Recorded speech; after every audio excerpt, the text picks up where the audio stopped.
You are now tuned into the truth frequency. We are TFR. Truth Frequency Radio. For this they willingly are ignorant of, that by the word of God the heavens were of old, and the earth standing out of the water and in the water, whereby the world that then was, being overflowed with water, perished. Welcome, friends. I'm your host, Zen Garcia. This is Secrets Revealed, and I'm honored to have as guests with me for the next 2 hours Timothy Alberino of Genesis 6 Productions. Timothy, are you there, brother? I am, Zen. Delighted to be with you. Oh, it's a great privilege. Thank you for making yourself open and willing, and looking forward to the discussion over the next 2 hours. But I did want to, and the reason why I read that particular passage is because of the premise of the Unholy Sea, the second in the documentary series that you and Steve Quell and others have been working on. And as I said in response to you when you sent me the link to it, I could only wish that the whole world would be able to watch this in the movie theaters, and what kind of a mind shift it would transform and cause in the public consciousness if people would just, actually go out there and watch it. It's a fantastic documentary, and it shows that there was a previous antediluvian age that was ruled over by these fallen ones, and that they were composing and constructing in megalithic fashion, which still remains unexplainable according to science as of today. And so if you would, can you speak about the documentary, where people can go to find it, and also how they can support you and your work and your various YouTube channels and etc. The film, The Unholy Sea, is the second episode, the second installment in our True Legends documentary film series. People can find the links to the various modes of our film on TrueLegendsTheSeries.com. They can buy the DVD, they can buy the Blu-ray, and also we offer unlimited streaming via Vimeo. So, and thank you for those kind words about the film. I think that there is a lot of misconceptions out there concerning what I refer to as the prehistoric past, meaning the antediluvian world. And I do believe that our film has helped to shed, at least to shed a little bit more light on the dynamics that were involved. Absolutely. And I know a lot of people, they deny and they believe that the entirety of the Genesis timeline, that it only comprises the last 6,000 years of modern history. But as I show, and as we quoted from Peter, it's clear that he speaks of a world that was then and is different than what is currently as far as the generations of the heaven and the earth.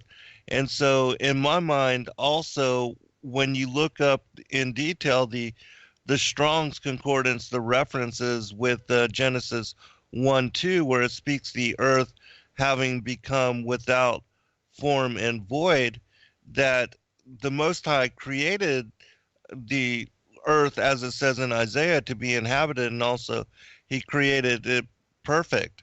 And yet something led to it having become a deserted wasteland and an indistinguishable ruin, as it references in the Strong's Concordant definitions of those words, tohu wa vohu.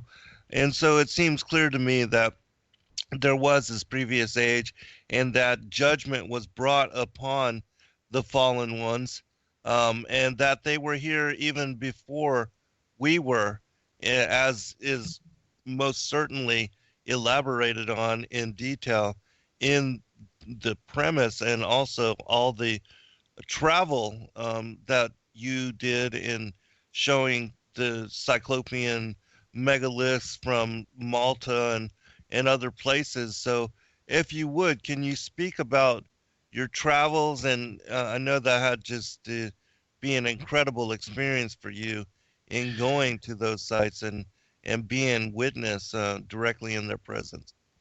Well, we wanted to visit some of the most monumental sites where megaliths can be found, at least in the places that are safe to travel in at this point in time. A lot of the most amazing places, such as Baalbek and Lebanon, are at this point too close to the activity of ISIS to go to. But we went to South America. We went to the island of Malta. We went to the island of Sardinia. We went to Rome, to the Vatican, and we explored some of the most dynamic megaliths in those regions, and we found that there is a very distinct correlation between all of the megaliths. You mentioned the term Cyclopean, the Cyclopean masonry, which is a word that comes to us from the Greeks, from the ancient Greeks, who actually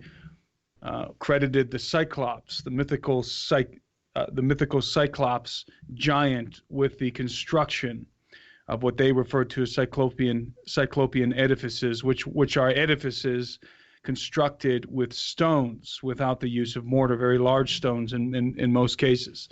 So we wanted to go to get an up close perspective on what we believe are the ruins of the world before the flood of Noah, because the world before the flood of Noah is so misunderstood. As I said earlier, there are a lot of misconceptions concerning that time in the biblical context, in the sense that a lot of people, and myself included, have been inundated with the notion, have been inculcated with the notion that the world before the flood of Noah was a time of simpletons on the earth, was a time where basically it just looked like a primitive world in which men were beginning to do bad things that made God angry, and so angry, in fact, that he sent a deluge and destroyed all life on the planet, when in fact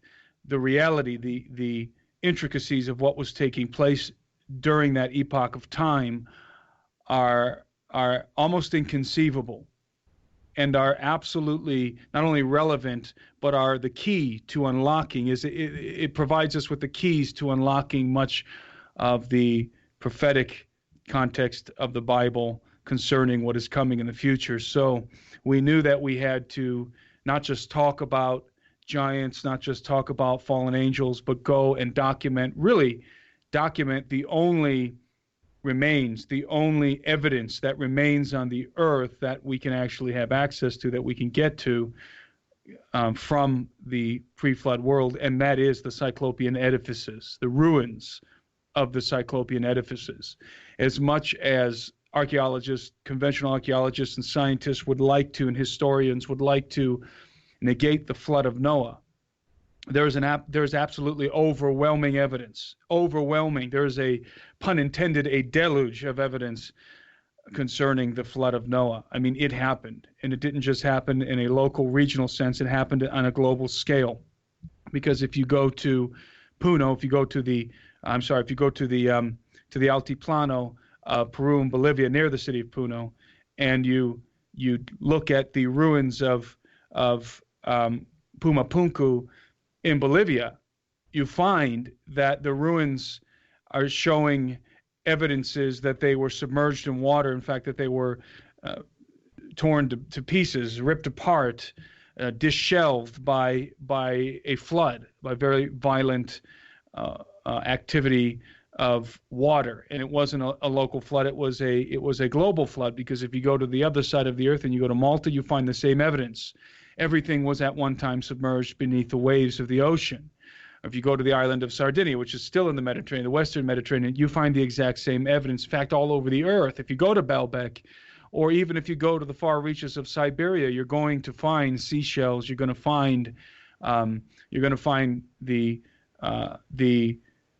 residue of creatures from the sea, the crustaceans and so forth, that have been preserved in the form of fossils, even on top of mountains. I mean, the flood, the flood of Noah, is a fact. It was recorded in this event. This great flood was recorded in the annals of many different high civilizations, ancient high civilizations on the earth, and in fact, in almost every ancient high civilization, primary civilization on the earth, along with the narrative of very powerful beings that descended from the heavens and their offspring that happened to be giants in almost every case, a variety of different kinds of hybrid giants, but giants nonetheless in every case. So, in almost every case, I should say.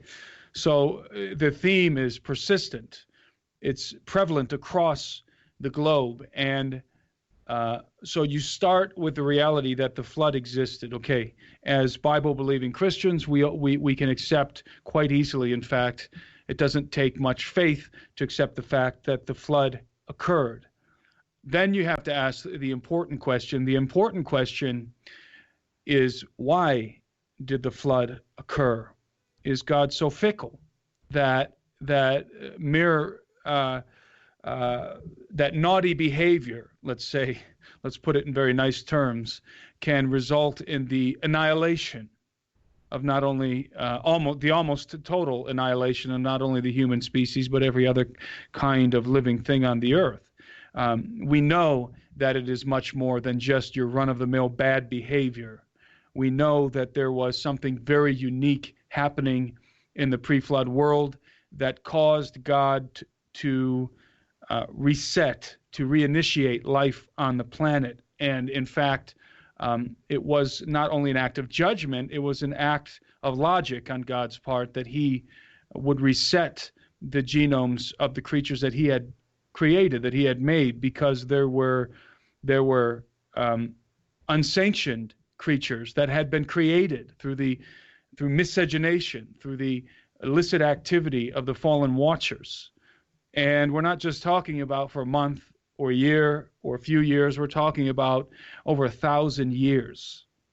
Over 1,000 years of the history of this planet was a time when the angels were involved in miscegenation, which is the mixing of the genomes of different kinds of creatures, and which was strictly forbidden by God. Each kind was to reproduce after its kind.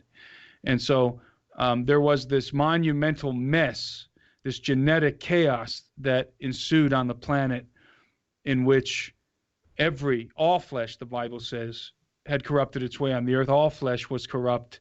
And if you take a look at the words that are involved in that language, you begin to realize that we're dealing with a genetic corruption, a corruption on the genomic level. And so there are many intricate pieces and parts to the pre-flood world that involve all kinds of sordid characters, not only the fallen angels, not only the watchers, as they're called in many of the ancient documents, extra-biblical documents, including the Bible and the book of Daniel. But you also have, which we discussed in a previous conversation, you also have the strange activity that was happening in the line of Cain without the advent of the watchers. I mean, even if the watchers had not descended to the earth, you still have to deal with this strange situation revolving around Cain and his descendants. Then you throw in the watchers on top of it, which I think you and I agreed last time we were talking, that Cain probably and his descendants probably had something to do with the descent of the watchers. And then you add in Enoch, who is called the scribe of righteousness, into the mix of all of this, and his dealings with not only the watchers and the giants, but also with the hosts of heaven that were still loyal to the Father and the Father himself. And you have what you have is an epic. You have a story, a legend, if you will, that happens to be true, that is far more interesting, fascinating than any other story that we could possibly concoct with our own imagination. So it really is a fascinating topic, and what's really exciting, Zen, is that the evidence that this really happened, that what I just laid out is in fact, a scientific fact. The evidence is there. It still exists, not only in the form of the megaliths, but in some other ways as well. Yes, that is the most amazing aspect of all of the mythology, and the way that it unites with the biblical narrative is that it most certainly is true. And the strange esoteric aspects of what the Bible speaks about with regard to the fallen angels, the fallen watchers, the Nakash, these dragon-like entities, and the presence of them, and the giants, the children born of the watchers, all of that, and the way that it all ties together with what we see in the archaeological, anthropological record, and the mythologies that most people thought were just childhood fantasy or fairy tale. It all is coming to light and is being affirmed with individuals like yourself, documentaries which you have been producing all over the world, the mythologies and the archaeological evidence, these megalithic, even ancient cities being found at the bottoms of the oceans at a time when humanity was supposedly less than hunter and gatherers and was not yet even declared to be on the scene as far as in modern form.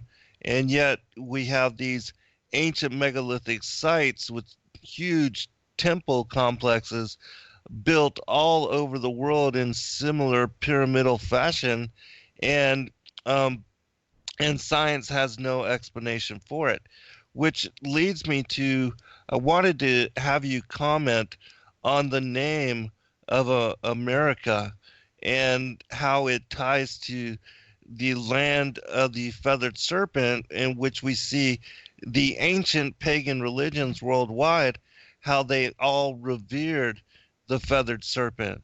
And this all is, in my opinion, also connected to Genesis 3, the beguilement of Eve, and as you said, the strange nature of the line of Cain, which also ties together with the New World Order, the elites, the fascination, the worship of Lucifer as this also feathered serpent dragon-like entity. The name America seems to have its roots, according, by the way, to Manly P. Hall, who was another occultist, but Manly P. Hall, who was one of the most renowned philosophers of the Masons of the Masonic Order, of the various Masonic orders, believe that the word America derives from the pre-Columbian natives of Central and South America. We know that both in Central America and South America, the term Amaru, especially in Peru, I know that for a fact because it's still this way today in the Quechua language. Amaru means serpent or dragon, and Ka, Ca, Amaru Ka means the land. Ka means the land of. So you have Amaru Ka meaning the land of the serpent or the land of the dragon, and specifically there's an indication that it's referencing the feathered serpent. So the term Amaru Ka, which was a term that the natives used, again, both in Central and South America to describe the Americas, was in general to describe the Americas, was a word that meant land of the plumed serpent or land of the feathered serpent, or perhaps even just land of the serpent. We know also that the natives, the indigenous peoples of both South America, of Central America, and also the natives of North America, all had this very mystical perception of the serpent and the feathered serpent, and the serpent and serpentine entities play into their myths and legend quite often. So there is this very interesting connection between the occult mysteries of the occult mysteries of the Inca and of the Maya and of the Aztec and of some of the North American natives concerning the serpent, concerning the serpentine beings that came and taught their people civilization. Well, this is a very interesting legend, because you find that this legend reoccurs, just like the flood, just like the offspring, the gods descending from heaven, their hybrid giant offspring. This is one of those legends that you can find reoccurrent all over the earth, and it involves these serpentine-like creatures. Some of the legends reference these creatures as being entities that a race of serpentine entities that abide in the inner earth, below the surface of the earth. Other legends talk about these entities coming through portals, showing up through what we might call stargates. Other legends talk about these entities coming from over the sea on boats or rafts, or descending from the heavens. So you have this feathered serpent creature showing up all over the place, especially in the Americas. And there seems to be a correlation. At least, again, Manly P. Hall believed that there was a correlation. The only reason I would reference Manly P. Hall is to demonstrate that the occult, the world of the mysteries, of the adepts of the mystery schools, in many cases, and I would say in most cases, have a better understanding of history than scientists, than the historians, than the archaeologists, because their history, their traditions, the traditions of the occultists go back further. They go back, in fact, all the way to the pre-flood time. So, but that is in no way an endorsement of the occult, because we have a better record, and it is the story, the narrative that is contained in the Bible is a better record. In fact, the occult record is oftentimes a narrative that comes from the rebels. It is a narrative, a perspective that comes from the fallen angels and from the rebels, the enemies of God. And so they don't deny that the Bible is true. They just take an opposing view to the God of the Bible and to the truths that are deliberated therein. So, Amaruka, the land of the plumed serpent. It seems that the United States, which was destined to become the new Atlantis, was named after the land of the plumed serpent, or was named in accordance with what the Native Americans themselves called their land, which was the land of the serpent, or the land of the plumed serpent, Amaruka. And there are different variations of it. So obviously, if you Spaniardize the word Amaruka, or if you put it into a more in English phonetics, you can easily derive America from Amaruka. And of course, we learn in school that America was named after Amerigo Vespucci, and there are a number of reasons why that is probably not the case. But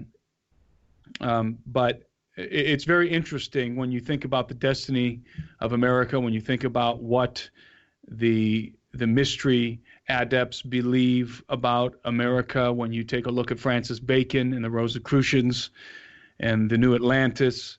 There is a lot of indication that there are many out there who believe that America is in fact and always has been Amaruka, the land of the serpent, or the land of the plumed serpent, referencing specifically these beings. By the way, we're not just talking about regular snakes. The snake is symbolic of these entities, these serpentine creatures that are sentient, and you'll find that symbolism connected to these creatures all over the earth. Yes, and it also seems to be linked to how here we have the eagle as representative of America, but that seems to be tied to an even ancient, more iconic symbology, and connected to also the two-headed eagle of the Roman Empire. And I have discovered that it is also connected to the phoenix, which the phoenix is said to have been one of these feathered basilisks. So in the same kind of thing. The dragon as a feathered serpent, a winged serpent, reptilian type of dragon-like entity. And so it seems even that iconography is all linked in similarity to what we are speaking about.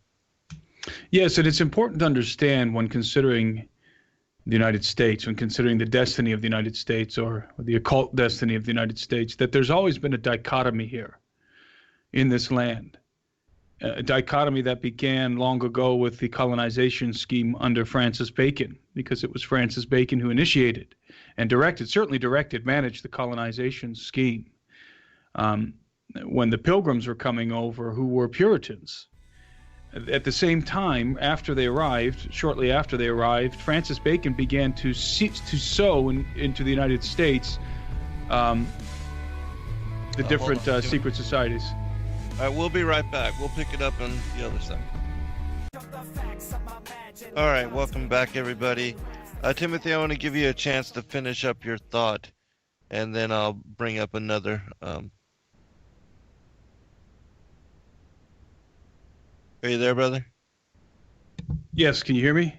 Yep. Mm-hmm. Okay. Yeah, I was talking about the dichotomy that exists in the United States, that has existed from the beginning, because when the United States began to be colonized, of course, William Bradford came over on the Mayflower with the Puritans. They were Bible-believing Christians.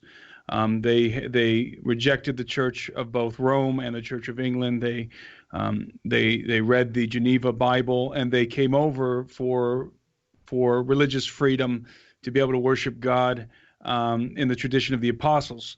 But at the same exact time, or shortly thereafter, Francis Bacon, who was in charge of the colonization scheme in England at the time, began to very purposely send over to this land Rosicrucians, Masons, Kabbalists, mystics, to seed them into the birth of the colonies. So that dichotomy has always existed between the faction on the one hand that consists of Bible-believing Christians who are trying to live in accordance with the scriptures and the tradition of the apostles, and then on the other hand, you have posers, you have occultists who pose as Christians. I mean, the Rosicrucians, their symbol is the Rosy Cross, and what the Rosy Cross represents is the symbol is a cross with a rose superimposed on top of the cross, and what that represents is the mystery schools. Basically, it represents Christianity that is superimposed by the mysteries. It is a mixture of Christianity and the mysteries, the occult. And that is the dichotomy that's existed in this country. You've had true Bible-believing Christians since the beginning, whom, the Puritans made a pact with God when they came over. They certainly endured many very difficult times in the early days of the colonies, and made a covenant with God here in America. And I believe that God honored their covenant and that God blessed their work. But then at the same time, you had the mystery schools that were at work, who were actively working to build a new Atlantis, a new occult empire, and ultimately enthrone the great philosopher king. So that's the dichotomy that's existed in the United States for a very long time. So when we talk about, since the beginning, so when we talk about the United States being Amaru Ka, land of the plumed serpent, it's not a fatalistic view. It's not, I don't hold the perspective, I don't hold the view that the United States is absolutely destined to bring about the rise of the Antichrist or something like that. I believe that the United States has been locked and will be locked for some time into the future, locked in a battle between the traditional Bible-believing faction and the occult faction. And at this point in time, unfortunately, the occult faction has definitely won over the culture. But that's a whole different conversation. So I don't want to go too far down that rabbit hole. Yes, there's a question from the chat room. Well, first they said that also with what we're speaking, there's connection to the flying fiery serpent as well. And I'll bring something up that Solomon had said in connection to the strangeness of these particular beings. But they wanted to ask you if you saw this presence being also part of Nimrod and the Stargate, the Tower of Babel, and were they instructing them on that particular construction and what you thought about its purpose? You mean the serpentine entities? Yes. Well, I'll be honest with you. It's a confusing. These entities this is a confusing situation, because we have three paradigms that are at work whenever we look behind us into the past, going all the way back to Adam and beyond. We have a pre-Adamic paradigm, which obviously would indicate the time before Adam, the time before the human race showed up on the scene. We have a pre-flood paradigm, which would indicate the time from Adam to the flood of Noah, and we have a post-flood paradigm, speaking of the time from when the waters of the flood receded to today, to this very moment. So when looking back, it's hard to place some of the different entities that we encounter in the Bible, that we encounter in some of the extra biblical texts, that we encounter in ufology, that we encounter in abduction scenarios, even today. It's very difficult to place some of these creatures. It is in some ways easy to place, for example, the giants. We know that the giants specifically had their origin in the advent of the Watchers, when the Watchers descended from heaven and copulated with human women and were involved in the miscegenation of life on the earth. That's where the giants came from. There's no doubt. That was their origin. Their primal origin was from the Watchers. They were more of the Watchers than they were of the human women, according to the Book of Enoch. Nonetheless, they were hybrids, and we know that many of their spirits still wander the earth today as unclean spirits. Those are the possessing spirits, the spirits that Jesus casted out with a word on numerous occasions in the New Testament. Okay, so we can file the giants away. We know where they come from. We know where their origin and where they have their origin. I think in that category we can also probably categorize the Cyclopes, the fawns and the satyrs and the centaurs and the minotaurs and those kinds of creatures that come to us from Greek mythology, not only Greek mythology, Mesopotamian mythology as well. We can probably take those creatures that are part of the Mesopotamian and Greek mythology and file them away also into the advent of the Watchers and the miscegenation. So that takes care, in my mind, of a large swath of mythical creatures. But even after you've done that, even after you've settled that in your mind, you still have to deal with these serpentine entities, right? Yes. Where do they come from? And they seem to have their origins, from what I can tell. And this is I lean in this direction. Let's just put it that way. That these entities, these draconian creatures, whatever you want to call them, they're known by different names, seem to me to have their origin in the world before Adam, in the pre-Adamic paradigm. Yes. They might have been here before Adam. They might be the residue of a time before the human race. We encounter one of them in the garden, at least. Now, whether that was the devil himself, or that maybe perhaps the devil is of this kind of thing. Maybe he's the chief. Maybe he is their father. Maybe he seeded this particular kind of draconian race on the earth, and perhaps in other places as well. But one thing that I find very interesting about these entities is that many times, I would say, in many circumstances throughout the legends and myths of many cultures, you find these entities associated with the underworld, with the empire that exists under our feet, so to speak, the hollow earth, if you will. And certainly even in modern times, and anybody who's familiar with Nazi lore will be familiar with the Vril Society, will be familiar with the Vril Ya, the book by Edward Bulwer Lytton, called The Coming Race, which describes this race of draconian serpentine entities that live in the bowels of the earth. And it's called the coming race because the occult world prophesies a time in which they will emerge from the bowels of the earth to govern the earth, to basically to take over the kingdoms of men and to rule over the kingdoms of men.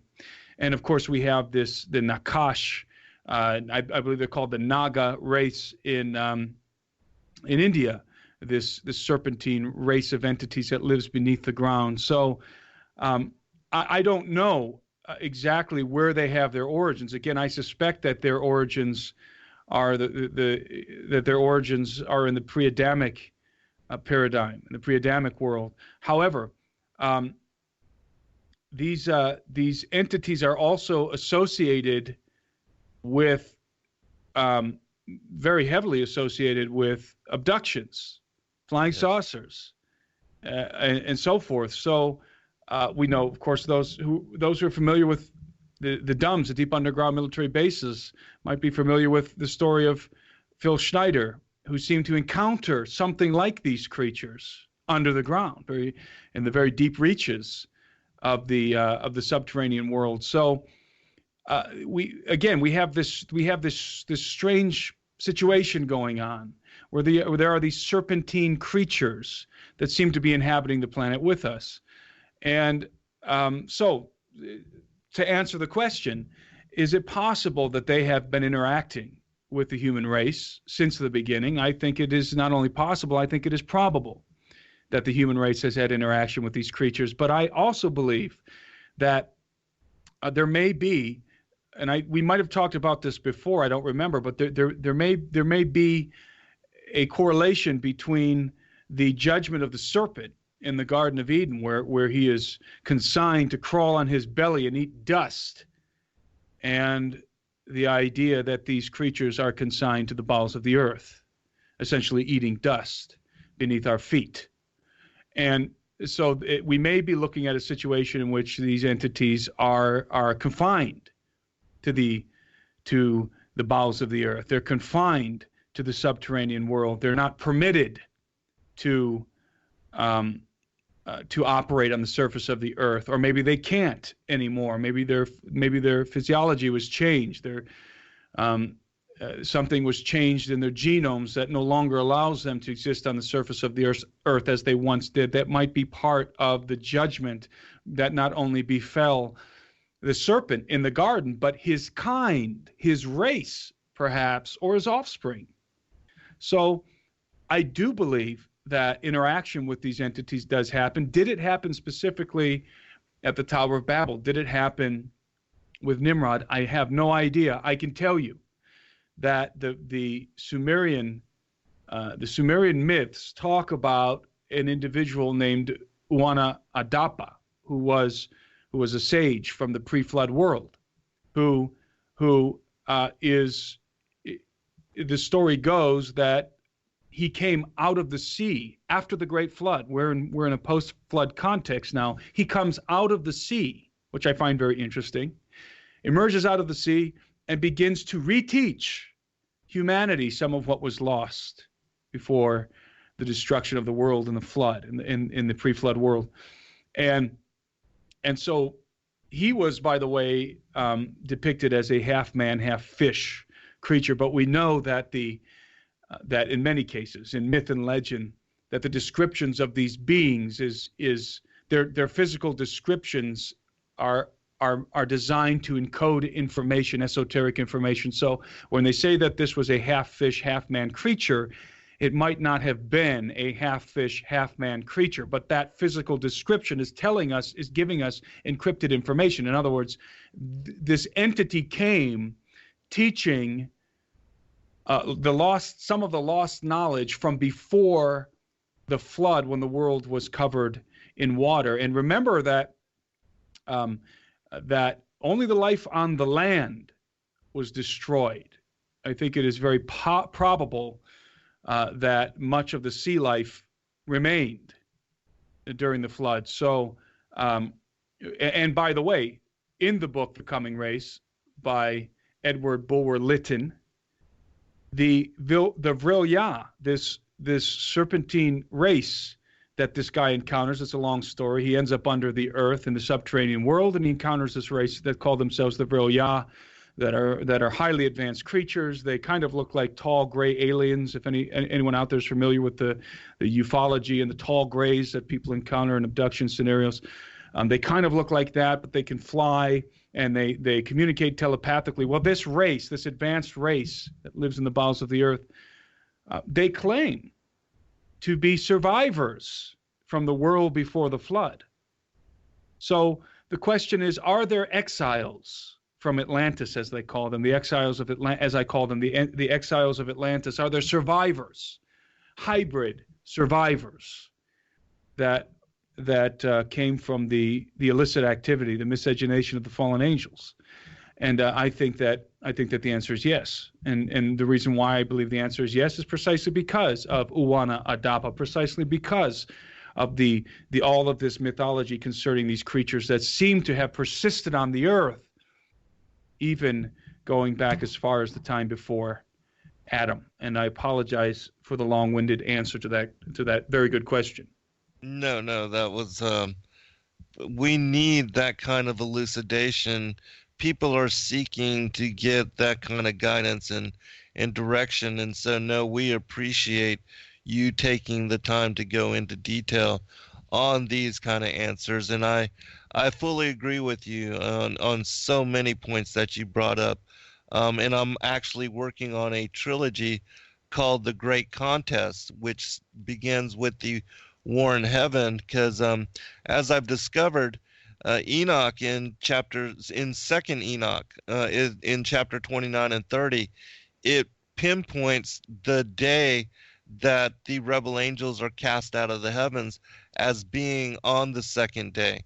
And so the timeline that is being laid out, and it also speaks about as the beginning of the war in heaven and the iniquity that was found within Lucifer all occurred when Yeshua was revealed as the light of the world and given dominion, command over the hierarchy of the heavenly host.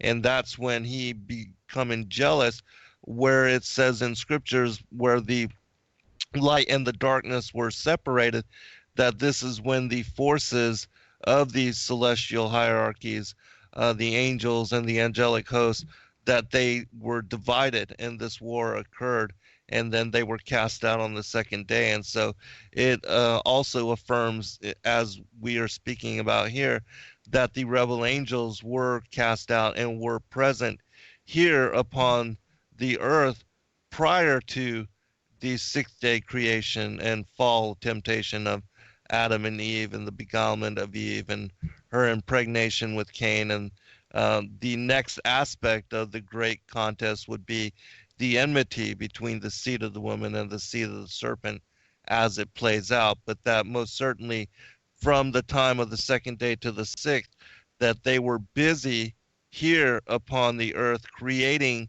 these megalithic sites, and also involved with the pre-Adamic humans that were already here. And it speaks about them trying to, in the Anunnaki and the Sumerian mythology, it speaks about them trying to create and to manipulate that particular pre-Adamic human in the best way they could in order to create a slave labor force, a menial.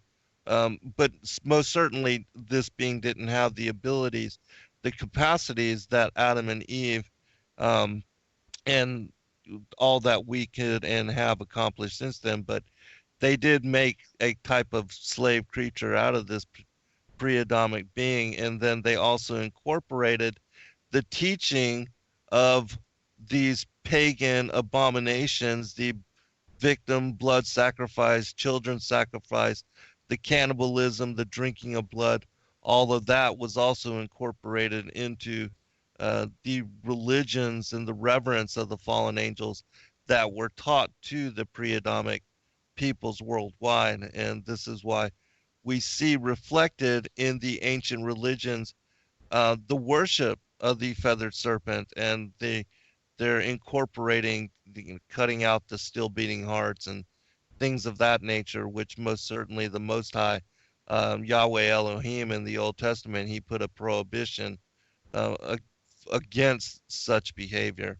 And we see this contest, this war between the pagan fallen angels and that of Yahweh Elohim and his chosen people, and Christ, the continuance with the war with the Pharisees, and the ongoing war now, even today, with the most of humanity and the New World Order elites, as they try to subjugate and push us towards recreating those paganized and abominable acts of worship and reverence that they were involved in all throughout history. And so I do absolutely believe that you are correct in your very precise and elaborate description of all the different creatures and the many different incursions, and the fact that we've been at war not against flesh and blood, but these powers, these principalities, rulers of darkness and wickedness in high places. And so,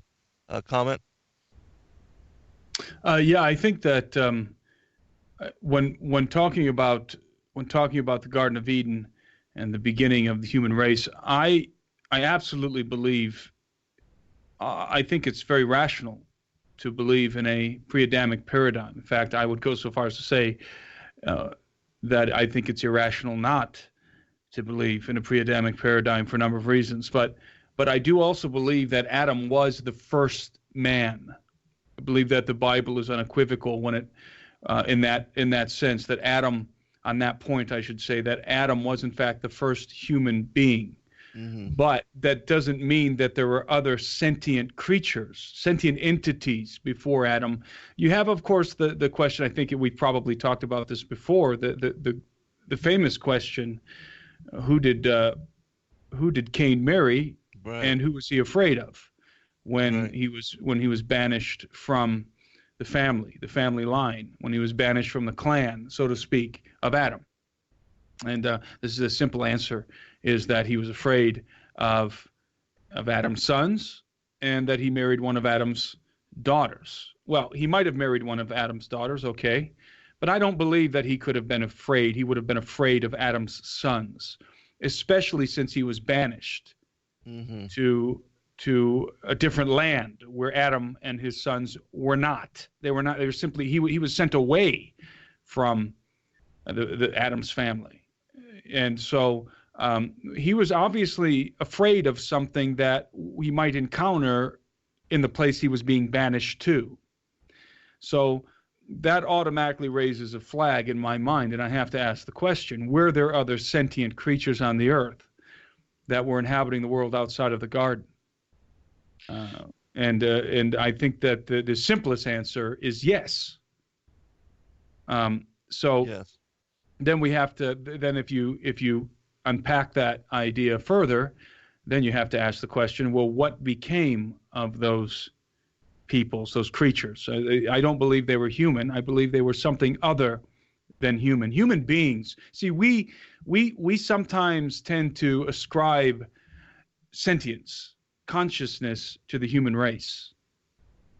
Certainly Darwinian science ascribes consciousness, sentience to the human race, and singularly to the human race, when in fact that is that's a fallacious, it's an erroneous perspective. We ought to understand, reading the Bible even at a very basic level, that conscious beings existed long before the human race was created. So this idea of consciousness, this idea of sentience, let's take it further. The idea of civilization and language and tools and building and everything that is associated with civilization did not originate with us. Right. And it's kind of an arrogant position for us to assume that all things sentient started with us, and maybe, or maybe started with God and then us, or maybe God and then some angels and then us. I think that there was civilization and technology and knowledge around long before the human race, and so we have to break ourselves out of that very restrictive humanistic paradigm in which we cannot imagine a world sans the human race without us in it, which is again, it's a very arrogant perspective that many people have without even realizing it, and it causes a lot of confusion, because when you take a look at anything seriously, whether it be history, whether it be archaeology, whether it be ufology, if you take a look at anything, whether it be the occult, you're going to quickly run into other sentients that are not us. And in a very real way, I mean, things that are building cities and,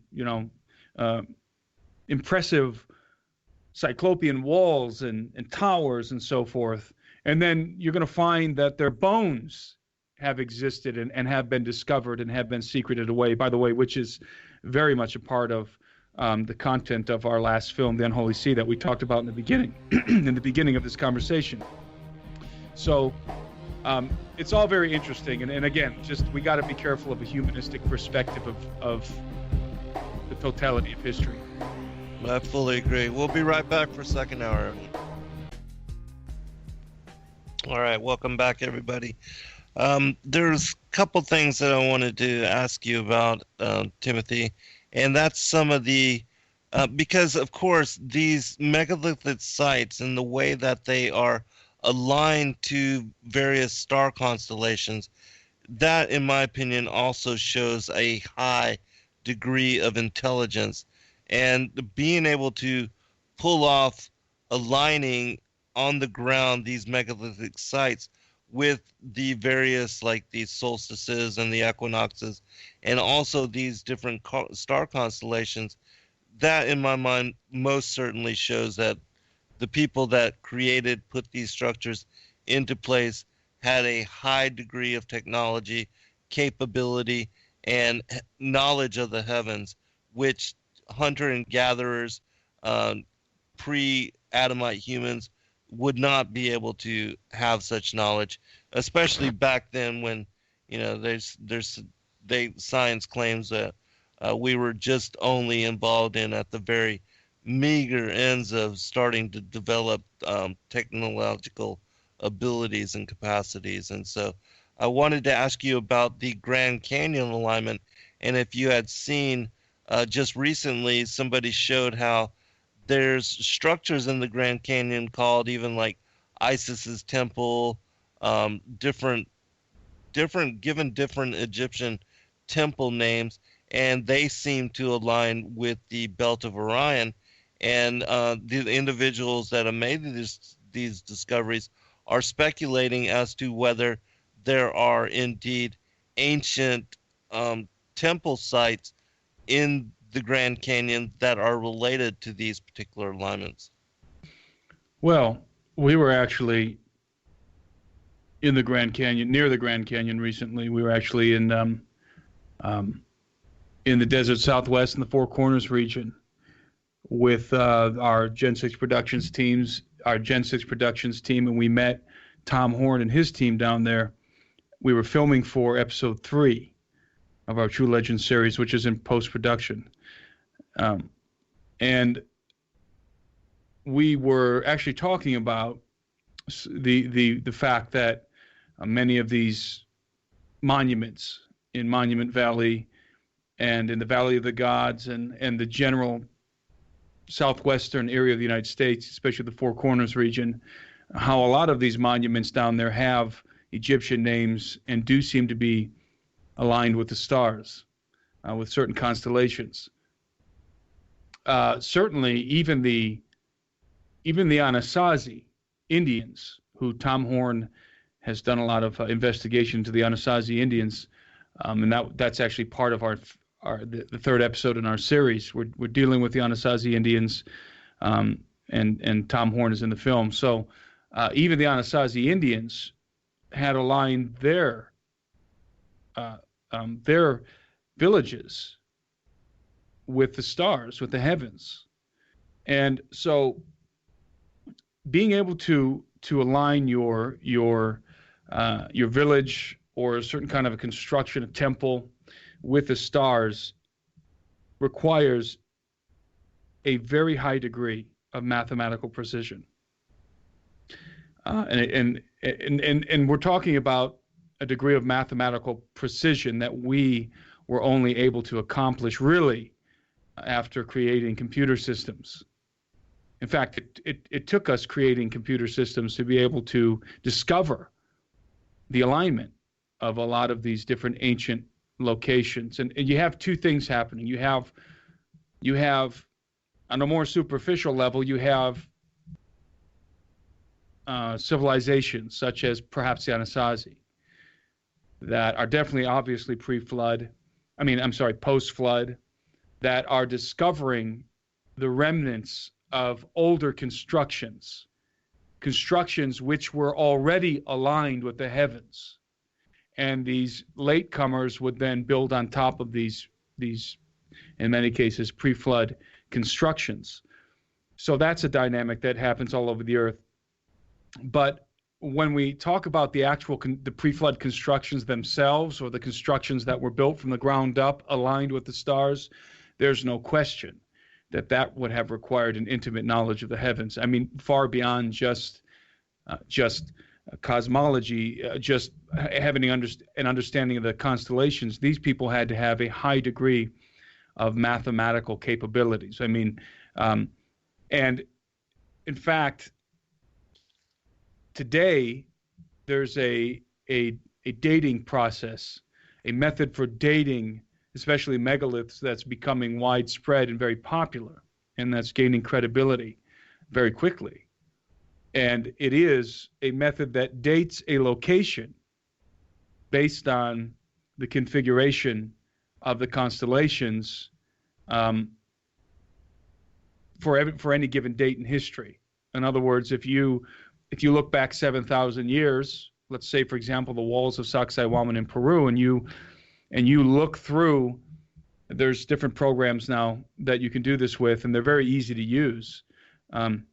And they give very accurate information. So if you look back in time, you can find the different periods of time that different constellations might have aligned precisely with a cluster of megalithic constructions in any given area. And this method is being used, and it's becoming apparent that many, if not most, megalithic constructions around the earth are directly aligned with certain constellations. And I mean precisely aligned with certain constellations. So it's the old occult adage, as above, so below. Right. There was a reason why the ancients did this. And it wasn't just symbolic. There was a very real connection that could be established between the earth and the heavens, a very real physical and as well as metaphysical connection, in which properties of the physical world could be altered or accessed. You might call them extra dimensions or what have you. But we're dealing with, actually, when we talk about metaphysics, when we talk about what people glibly call the spiritual world, what you're really dealing with is a very, very deep level of material science. Because when you go as deep as you possibly can into the scientific exploration of the material world, and you get to the subatomic level and beyond, the distinction, the difference between the physical and the metaphysical becomes obscure. Essentially, you transition directly from the material into the immaterial, from the physical into the spiritual, so to speak. Definitely from the physical into the metaphysical. So there's something, the alignment with the stars, again, was not simply because they worship the constellation of Orion. Therefore, they align the pyramids on the Giza plateau, directly beneath the belt of Orion. That's not why they did it. They did it for a very practical reason that had to do with extremely advanced scientific and metaphysical properties. In other words, they were getting something very practical out of the alignment. Yes, and tapping into something that we still don't as yet fully understand, but it seems like the occultists most certainly understand more than we do the science behind all that, thus CERN, and thus them building on top of already very ancient sites. That's right. Even like as you depict in the Unholy See with the Vatican taking over some of these very ancient sites in South America, building on top of them, and then being able to clandestinely to investigate and to dig and do further introspection and also occult and ritualized practice with these particular areas and sites, and doing this all incognito in their churches and their underground labyrinths and catacombs and things of that nature. That's precisely right. In fact, let me say, Zen, that that narrative of the Catholic Church, the cover-up of the Catholic Church, where the Catholic Church has absolutely taken control of very specific areas on the earth, having to do with megaliths, having to do with underground facilities and so forth, ancient underground facilities and occult power and so forth. It's unquestionable that the Church of Rome has done just that, has occupied those areas. In the episode 3, the one that's under production right now, the one that we're currently working on, we actually, and this is a probably not supposed to give this much information away yet, but here's a teaser for the next episode. We are in Sardinia, on the island of Sardinia, which is part of the province, which is a province of Italy, and it's off the western coast of Rome, and it's an island below Corsica, and on the island of Sardinia, we interviewed multiple individuals, who participated themselves, first-hand witnesses. They uncovered with their own hands, they dug up the bones of giants. Not only giants, in some cases we're dealing with cyclops beings, cyclops giants, and they dug them up with their own hands, but they didn't dig them up of their own because they were out looking for the bones of giants. They dug them up because they were hired by the municipality of Sardinia specifically to dig those bones up, the bones of giants, and because they knew they were there. And where do you think the bones went? In every case, I'm talking every case that we have from Sardinia, or at least in almost every case, where they're unearthing the bones of giants. And when I say the bones of giants, we're not talking about NBA basketball players. We're talking about 9 to 15-foot giants. Where do you think the bones went? Immediately, literally from the ground to the interior of a church. That's exactly the procession. The bones came up out of the earth and went into the church, the nearest church. And the entire operation was overseen by priests. And the bones of giants literally would vanish the next day. I mean, they would unearth all of these bones, these skulls that are 3, 4, 5 times the size of ours, right? Carrying them between 2 people, very carefully, so as not to destroy them. They were very interested in preserving these bones, not just destroying them, mind you, preserving them, bringing them directly from the ground into the chapel, into the Catholic Church. The nearest Catholic Church, and very interestingly, in many cases, there's the Catholic Church already there, boom, right there on the site, because of what we just said, that the many times Catholic Church, even little chapels, are often located right on top of the bones of giants or underground caverns or megalithic constructions and places of occult power. And so, I mean, in the first episode, we're kind of alluding to that. I mean, in the second, actually, in the first episode, we allude to it. In the second episode, we come out and tell you that the Vatican hasn't been involved in this cover-up, and we prove it with historic documents, actually, in the first episode. Then we go to the Vatican in the second episode, and then in the third episode, we're listening to Sardinian locals talking about unearthing these bones and carrying them into the church, where the priests are overseeing the entire operation. And of course, the bones are never seen again. So where do they go? I mean, where do they go? Obviously, they were preserving them. They're preserving them. They're very careful to preserve them. In fact, like when they would discover a skull, a giant skull, say 3 times the size of a skull belonging to a 15-foot tall giant or a 12-foot tall giant, they would the way that they were dealing with these skeletons was that they would have to pack earth into the parts of the skull that were cracked or broken, and they would have to sort of like fill in the gaps with clay, and then very carefully place the skulls and the bones onto whatever boards or whatever they were using to carry them.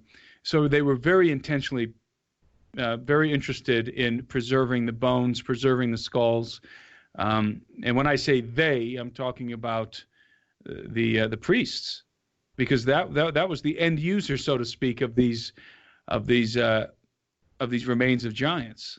And in many cases, we're dealing with hazmat-like situations, Men in Black type situations, where the remains of giants would be discovered by people who were just haphazardly digging in their vineyard or something, and they unearthed, all of these giants, many of them in some cases, and suddenly somebody would come and demand that everyone stops working and vacates the area, and shortly thereafter, professional individuals show up, but the authorities show up from the capital. Cagliari is the name of the capital in Sardinia. The authorities show up and shut everything down, right? And then everything's gone the next day. Everything has been exhumed and is now gone. So, so the question is, what in the world are they doing with these bones? And if they just wanted to hide them, they could simply dynamite them, right? Pile them, collect them, and in some cases they did collect them in piles and burn them. We know from both the historical accounts and the more contemporary accounts in Sardinia. They did, in fact, and the reason why they did that was because there were so many of them. That's why they would burn them. There were just so many of them that they would just pile them up and burn them, and then they would take whatever was left and throw it into the back of a truck that would come, and it would take the remains away. But in many cases, these things were being preserved very carefully. And we're talking mummies too. We're not just talking skeletons. We're talking mummies. By the way, these giants are wearing necklaces and bracelets. These giants are wearing garments. These are not mastodons. These are not giant sloths. These are not dinosaurs.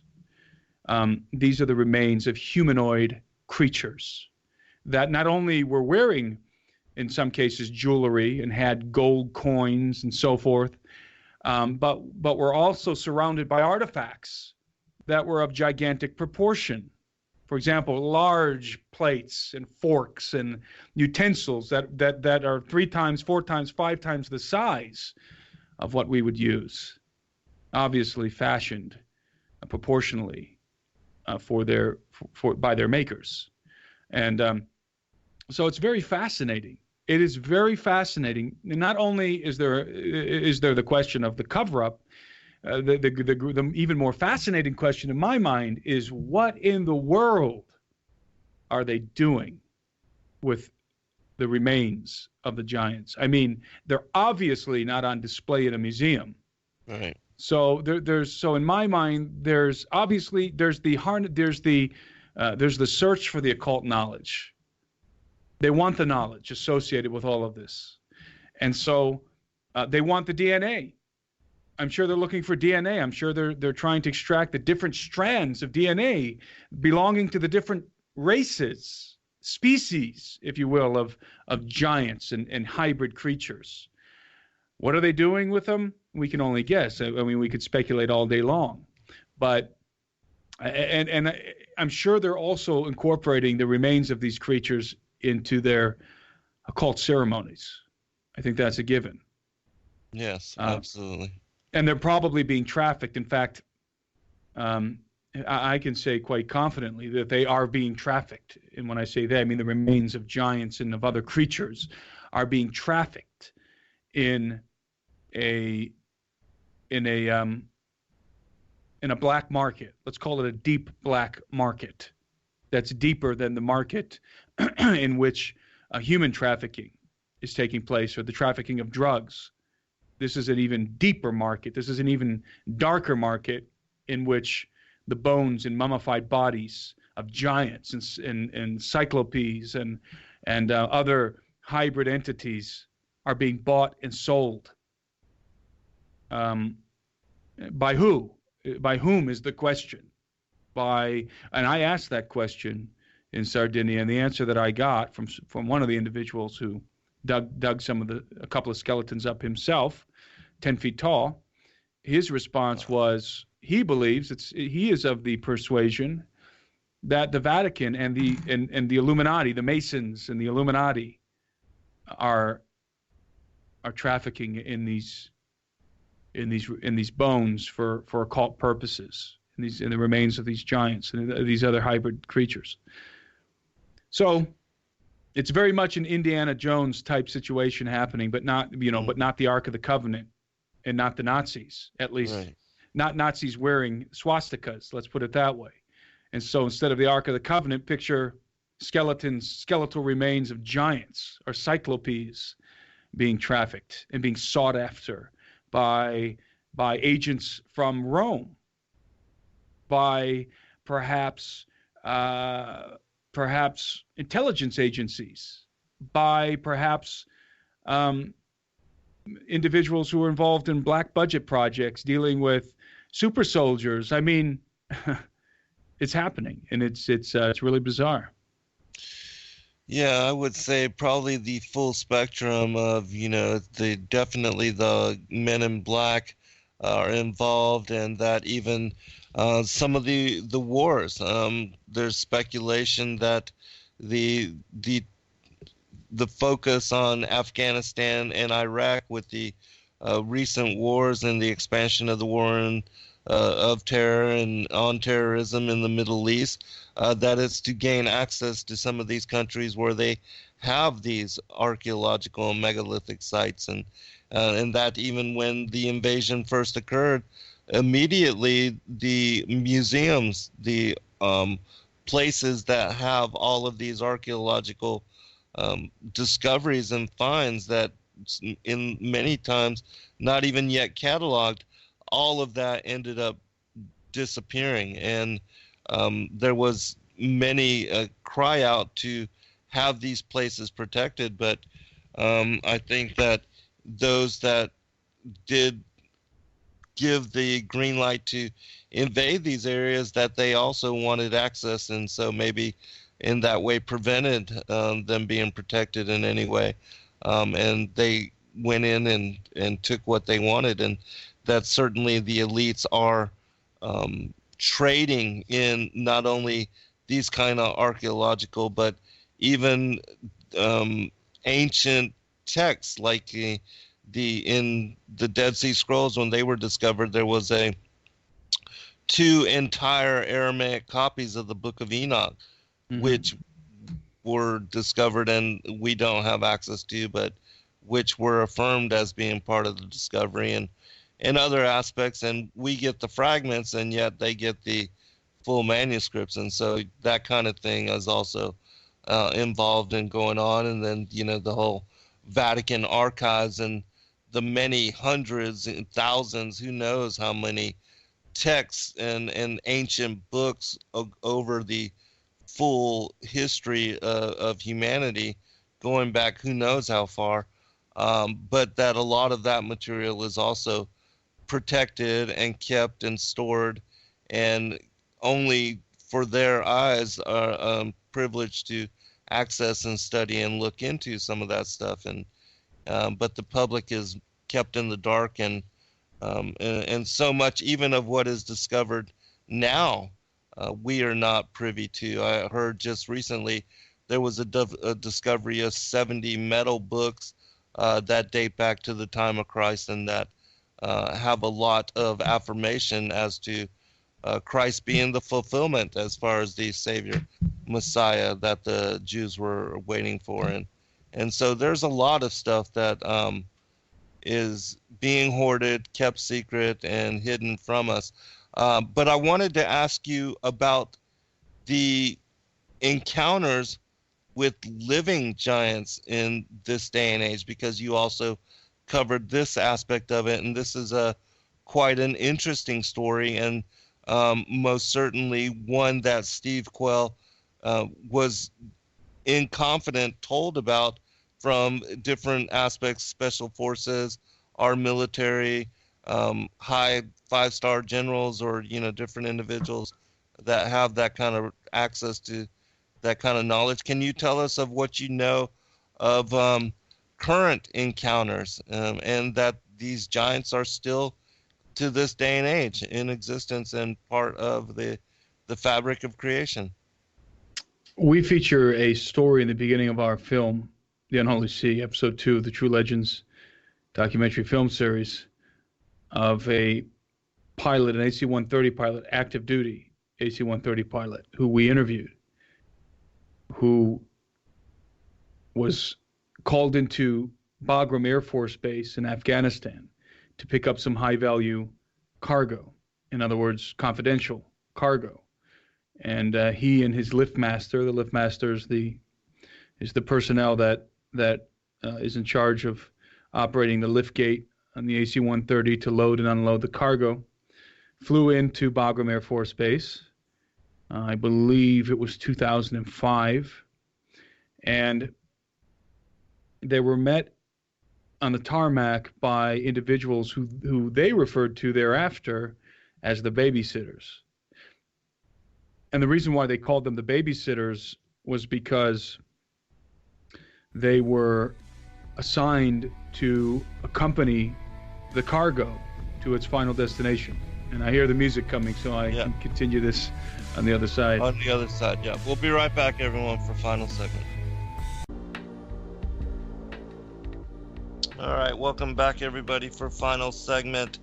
Timothy, I'm going to turn it back over to you, but if you would, please provide your website contact where people can go to find the documentaries, the various episodes, and support you in your work. TrueLegendsTheSeries.com. And also, I wanted to say that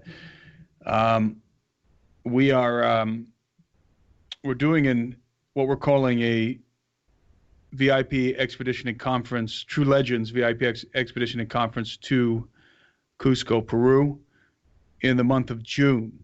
So we're going to be going to Cusco, myself, Steve Quayle, and we're bringing in Anselm P. Rambla. If you've seen The Unholy Sea, you know who Anselm P. Rambla is. He's a internationally renowned researcher, explorer, investigator, and he's featured in our film, The Unholy Sea. He made some astounding discoveries in the Cusco region of Peru, specifically in Cusco, in the city of Cusco, in the Coricancha. And he proved that the underground system of tunnels, the underground world called the Shinkana by the natives in their Quechuan language in Peru, exists. He proved it scientifically, so he's going to be accompanying us. And we're going to be taking 20 guests on this trip. We are 2/3 full at this point. We have some room left if anybody's interested in going. It is a 5-star trip. So that means 5-star accommodations, five-star dining, and so forth. It's going to be a week long in the month of June. All the information for that trip is on our website, TrueLegendsTheSeries.com. You'll see it right on the front page. Also, if you want to get our films, it's all right there on TrueLegendsTheSeries.com. So anybody who wants to go, I encourage them to register as soon as possible. We have some spaces open, but like I said, we're about 2/3 full. So that's something exciting that we're doing in the spring, that we still have room for guests to accompany us. Awesome. Fantastic. If you would, please pick up with the story of the giants that are with us even in this day and age. Right. So I was talking about the Bagram Air Force, the Bagram military base in Afghanistan, and the pilot that flew in to pick up some high-valued cargo. Well, I said he was met at the airport on the runway by what he refers to as the babysitters, because they were assigned to accompany the cargo to its final destination. They were high-ranking military officers, possibly involved in intelligence. I don't know. But the cargo was, long story short, the cargo was the body of a giant. It was a 10 to 12 foot giant. He wasn't exactly sure if it was 10 or 12. It was somewhere in that range, but he knows exactly how much it weighed. It weighed over 1,000 pounds, because they had to weigh the cargo before they put it on the AC-130. Actually, it weighed 1,100 pounds. So if you subtract the extemporaneous weight, the cables and the tarp and so forth, the guy was 1,000 pounds, and very solid. He's very muscular, very solid. He was pale in color, and he had very, very large hands and feet. Obviously, they were the pilot and some of the other military personnel that were around the body of the giant when he landed to pick it up were putting their boots up against the foot of the giant and comparing their feet with his, and this was a very, very large person. And he described it as being, in his words, it was a creature that seemed to have a supernatural origin, because it was so thick and muscular and strange, bizarre, that it seemed to him that it was more than just it had more than just physical prowess. It had some kind of supernatural connection, and this guy had no idea about anything to do with Genesis 6 or giants or Steve Quayle or anything like that. He had never heard of anything like this, and so he referred to it as a big guy. That's what they called it, a big guy. And 1,000 pound, even if it's a 10-foot tall giant, 1,000 pounds, that's a big guy. So they picked the body up, and it was covered in a tarp, partially covered in a tarp. Its head was kind of sticking out. Its hands were sticking out. Its feet were wrapped in a canvas-like fabric. And the giant was loaded onto the AC-130, and they flew it to Qatar. That's where they had to fly. They flew to Qatar and unloaded it in Qatar. And he doesn't know for certain, but he heard that it was taken to the United States from Qatar to I just lost it. The Air Force Base in Dayton, Ohio. I can't remember the name of it. Oh, Wright-Patterson Air Force Base. So he was told by some of the Marines at the Bagram Air Force Base, when he picked up the cargo, when he picked up the body of the giant, he was told that the word is that the giant was killed in a cave in Afghanistan, somewhere in the region. Certainly in Afghanistan, but somewhere in the Bagram region, that of course they were looking for the Taliban at the time, and the Taliban were often held up in caves, and there was a particular cave near a village, and the villagers were bringing food to the mouth of the cave and other items, and so the Marines thought that they were aiding and abetting the Taliban, who were held up in the cave, so they went in to try and find the Taliban in the cave, killed the Taliban in the cave, and instead they encountered this 10 to 12 foot tall, 1,000 pound giant. They told our pilot that they had heard, this is all hearsay, the giant came, the testimony of the pilot is firsthand in terms of the dead body of the giant that he transported. But the circumstances of the giant's death was all hearsay.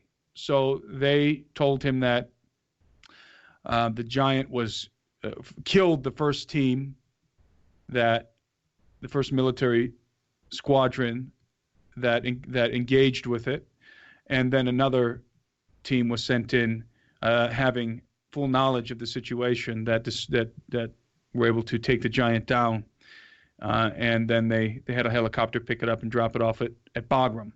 So this individual, by the way, I know him. I met him here in our studio. He showed me his credentials. He is an active duty pilot. And he is, his story has been corroborated by the sources. So the issue of live giants is a good question, because the obvious question associated with live giants is if giants exist, why don't we encounter them? Well, it's kind of like the Bigfoot. If the Bigfoot exists, why don't we encounter it? The answer is that people do encounter giants. Just not, it's not an everyday occurrence, and it doesn't happen in places like Cleveland, Ohio, or Detroit or New York City. It happens in remote places like Bagram, Afghanistan. It happens in the jungles of the Amazon or in the Himalayan mountains, because remember, there was a mandate by God to Joshua and to Moses to destroy, to annihilate this hybrid race. I think that mandate still stands, actually.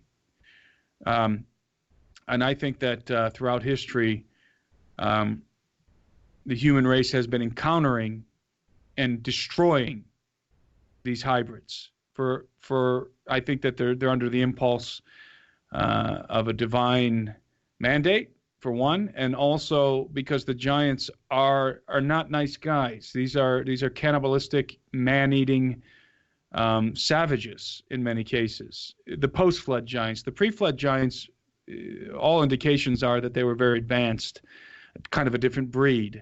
But post-flood giants, many post-flood giants, especially the contemporary accounts of post-flood giants, depict them as very savage creatures that are very strong and living in very savage conditions, such as the giant in the Bagram, in the cave in Bagram, Afghanistan, near Bagram, Afghanistan. So we're dealing with a situation that is very akin to the Bigfoot phenomenon.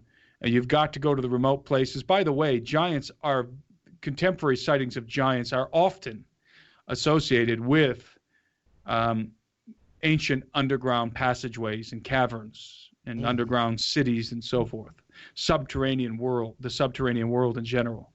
I also find it interesting that we have these very savage, man-eating, flesh-eating giants that have been probably cut off from civilization, cut off from other giants, maybe, living in very primitive conditions, and therefore they're very primitive, savage creatures. But then we also have stories. If we go into into some of the stories that come to us from ufology, we also have instances in which we're encountering giants ostensibly in abduction scenarios and piloting UFOs and associated with UFO craft. So they don't necessarily have to be savage.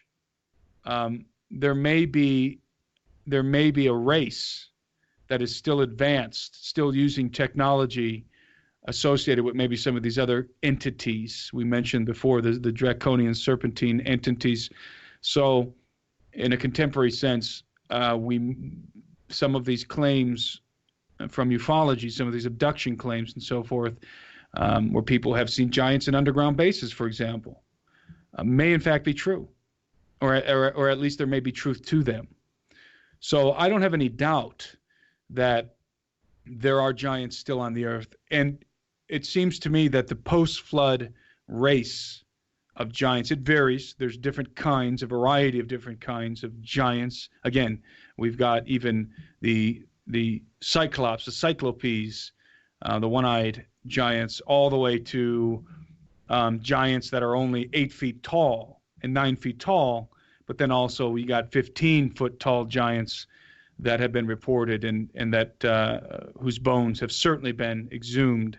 So, and in recent times, we're talking, for example, in the island of Sardinia, bones of giants having been exhumed, mummified bodies of giants wearing clothes. So we're dealing with post-flood giants exhumed in the last 20 years, in the last 15 years.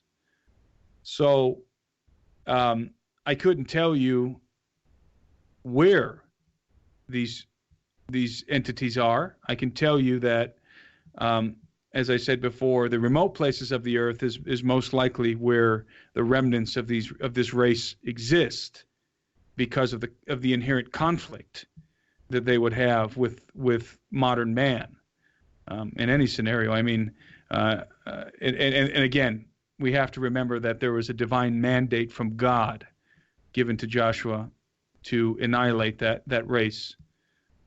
So hopefully that answers your question to some degree. Yeah, it does, and we appreciate again your elaboration on that particular story, because it is fascinating, and it for those that doubt the validity of the Bible and its confirmation of the presence of these beings all throughout the annals of history, the fact that they are still being encountered in the world is most certainly verification and as to the veracity again of the scriptures as the word of God, and as also as being truthful. And so I think that's a very important story that people should know about.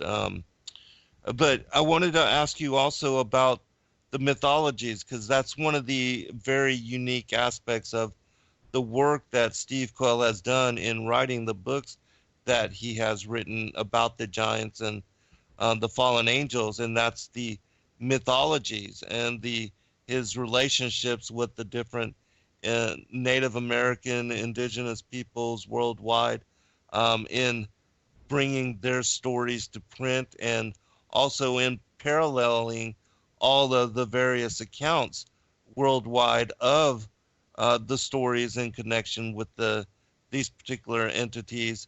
And so can you tell us about stories that you have heard as far as the mythological connections to the antediluvian sites, these Cyclopean constructs, and just the various mythological accounts, some examples, if you would, that you could share with us of what you've encountered in your travels and have heard.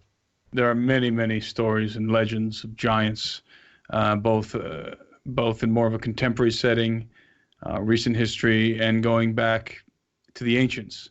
Steve did a great job in his book, Genesis 6 Giants, which is basically an encyclopedia of giants and legends of giants. Also, the book True Legends, which our documentary series True Legends is based on Steve's book, True Legends. In fact, our series is based primarily on 2 books. It's based on Steve Quayle's True Legends book and on David Flynn's work, the Cydonia, Secret Chronicles of Mars.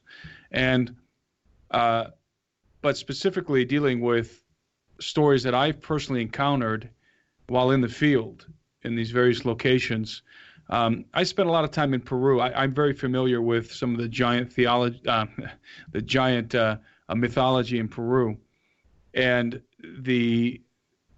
what the Incas believed about the giants and the legends that they told concerning the giants. The Inca believed that giants once existed in the earth, and that they were destroyed in a great flood, and that there was a race of lesser giants that were lesser in stature and in capacity, capability than the giants which were exterminated in the great flood. So the Incas view, and not only the Inca, but the other tribes too living in the region under the dominance of the Incan Empire, also shared the same views about the giants. In fact, what I find very interesting is that in Peru, most people who are familiar with the giant, the mythos of the giants in the United States, are familiar with the mounds and the mound builders, and the fact that Yes. in the 19th century there were many reports in the newspapers and so forth of people who were discovering bones of giants between 9 and 15 feet tall. I should say between 7 and 15 feet tall in these mounds, associated with these mounds, and these bones were subsequently confiscated by agents of the Smithsonian, the Great Smithsonian Cover-Up, as it is called in the United States. Well, in Peru, the natives used to worship the mounds because they believed that the bones of giants, I should say they knew that the bones of giants in many cases were buried within the mounds. And so the primitive mind of these natives, in the primitive minds of these natives, the giants were turned into mounds. That's why their bones were inside of them. But we know that, in fact, because of what we've discovered here in the United States, that the giants, at least a particular race of giants, had this custom of building these artificial mounds and turning and burying their family members or chieftains or whoever they were inside of these mounds. And so the Native Americans were encountering the very same thing in South America, which indicates that at least, as I said, there was at least one kind of race of giants that was practicing this burial technique. And so it wasn't unique to the United States. It was probably ubiquitous in the Americas. In fact, I find some of this evidence also in Sardinia, but that's so that's evidence that it might have occurred in Europe also. So there's all kinds of, whenever you find megaliths, you always find stories, legends of giants, always associated with megaliths, for two reasons. Number one, because the megaliths were discovered by the civilizations such as the Inca. They were not built by the Inca. They were not built, many of the megaliths, by the Aztec or the Maya. They were discovered. They were occupied by these later civilizations, the civilizations that discovered them. And they were built upon the ruins of many of these megalithic structures.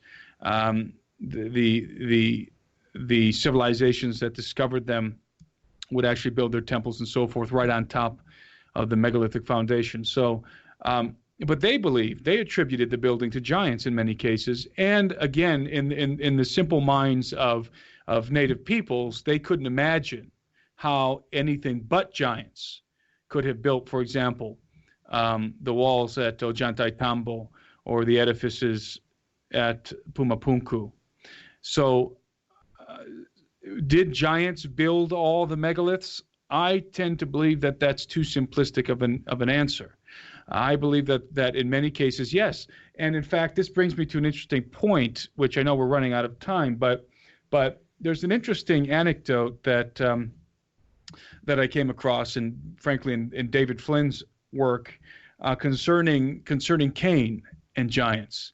And it appears that there was a legend in Lebanon concerning the construction of Baalbek, which is definitely one of the most mind-blowing megalithic sites in the world. Some of the largest, if not the largest, megalithic stones are to be found in Baalbek. And the legends, and this was discovered by a